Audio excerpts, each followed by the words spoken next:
ভাই, তোর এই অবস্থা আমি আর দেখতে পাচ্ছি না, তুই তো শেষ হয়ে যাবি। আরে দুধুর, আমার কিচ্ছু হবে না।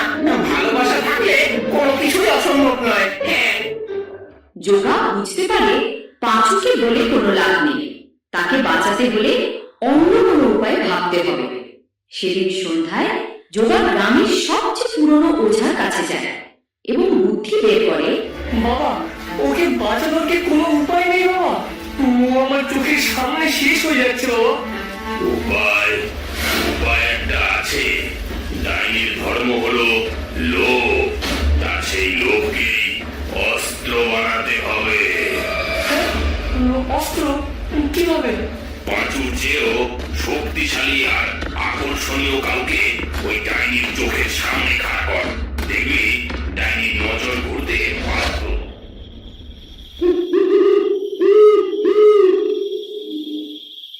ভোলা, ভোলা ভাই, তোমাকে আমার একটা উপকার করতে হবে, গ্রামটাকে যে বাঁচাতে হবে। হ্যাঁ, কি হয়েছে?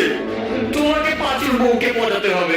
হ্যাঁ, মানে পাঁচুর বউ তো পরীর মতো সুন্দরী, কিন্তু সবাই বলছে ও নাকি ডাইনি। আমি বাবা ওসবের মধ্যে নেই। আরে ভয় নেই, তোমাকে শুধু অভিনয় করতে হবে। তুমি রোজ সন্ধ্যায় পাঁচুর বাড়ির সামনে গিয়ে গান গাইবে আর নিজের শক্তি প্রদর্শন করবে। ডাইনি তোমাকে দেখলে পাঁচুকে ছেড়ে তোমার দিকেই ঝুঁকবে। এটাই ওকে হারানোর প্রথম ধাপ। ভোলা প্রথমে ভয় পেলেও গ্রামের বিপদের কথা ভেবে রাজি হয়ে যায়। সেদিন সন্ধ্যায় ভোলা পাঁচুর বাড়ির সামনে গিয়ে তার পিসি ফুলিয়ে গান গাইতে শুরু করলো। ও সুন্দরী, ও সুন্দরী, তোমার জন্য এনেছি আমি প্রেমেরই সন্দেশ। তোমার ওই রূপের আগুন পুড়ে মরতে আমার লাগে না যে ভয়। বাহ, এই ছেলেটা তো পাথর থেকে অনেক বেশি শক্তিশালী আর সুস্বাদু।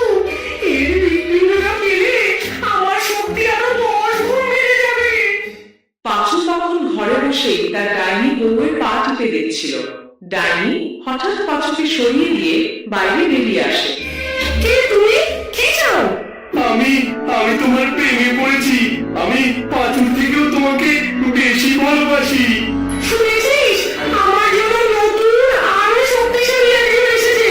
তোর মতো ক্ষুদ্র আর শক্তিহীনকে আমার আর দরকার নেই। তুই এখন মুক্ত। দরকার নেই। এই কথা শোনার সাথে সাথে পাঁচুর ওপর থেকে ভালোবাসার জাদুর ঘোর কেটে যেতে শুরু করে। ডাইনি বলার কথা তো পাঁচুর কানে বিষের মতো ঢুকলো।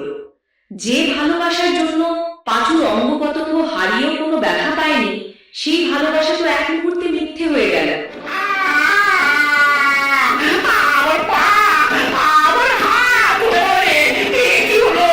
এ কি যন্ত্রণা! ওরে বাবারে! জাদুর ঘর কেটে যাওয়ার সাথে সাথে পাঁচুর সমস্ত শারীরিক যন্ত্রণা ফিরে আসে।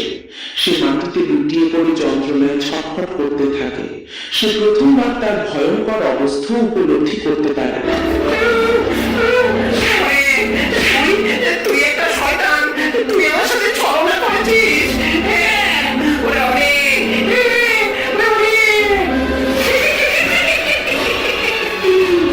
তোর মতো বোকাকে ব্যবহার করা কত সহজ। এখন আমার নতুন শিকার, এই শক্তিশালী ছেলেটা। পাঁচু, আমি বলেছিলাম না? ঠিক আছে, শান্ত হও ভাই, শান্ত হও। আমি ওকে ভালোবেসেছিলাম, ওর সাথে এরকম করলো। আমি ওকে শেষ করে দেবো। জগা, আমি আমার প্রতিশোধ নেব। প্রতিশোধ আমরা নেবই পাঁচু, প্রতিশোধ আমরা নেব, কিন্তু তার আগে ওর দুর্বলতা জানতে হবে। ওঝা বলেছেন, যে জিনিস দিয়ে ডাইনি প্রথম সম্পর্ক স্থাপন করবে সেই জিনিসটাই হবে তার প্রাণ রক্ষা। সম্পর্ক স্থাপন, বিয়ে, বিয়ের শাড়ি। জগা, আমি বাজার থেকে যে লাল বেনারসিটা কিনে এনেছিলাম, ওটাই ওর দুর্বলতা। পাঁচু আর যোগা দুজনে মিলে ডাইনি শেষ করার জন্য এক ভয়ঙ্কর পরিকল্পনা তৈরি করলো। ডাইনি তখন ভোলাকে বশে করার চেষ্টায় ব্যস্ত। সে ভোলাকে গুহায় নিয়ে যাওয়ার পরিকল্পনা করছে। সেই সুযোগে পাঁচু আর জোগা তাদের শেষ চাল চালে। তারা ঘরে ঢুকে সেই শাড়িটা খুঁজতে লাগে। পাঁচু পাঁচু শাড়িটা কোথায় রেখেছে? শিবুকে চাবিটা বালিশের নিচে থাকে। তখন জোগাড় সিন্ধু খুলে সেই লাল টুকটুকে বেনারসি শাড়িটা বের করে আনে। কিন্তু শাড়িতে হাত দেওয়ার সাথে সাথে ডাইনি ব্যাপারটা টের পেয়ে যায়। তোদের এত সাহস, আমার প্রাণ ভোমরায় হাত দিয়েছিস? আজ তোদের দুজনকে আমি কাঁচা খেয়ে ফেলবো। সে ছুটে আসতে লাগলো জগার দিকে।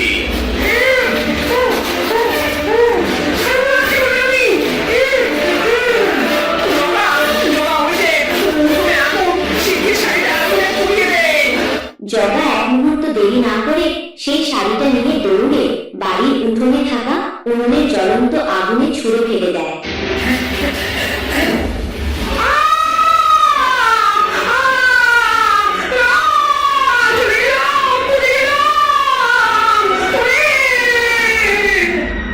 সব শেষ ভাই, সব শেষ।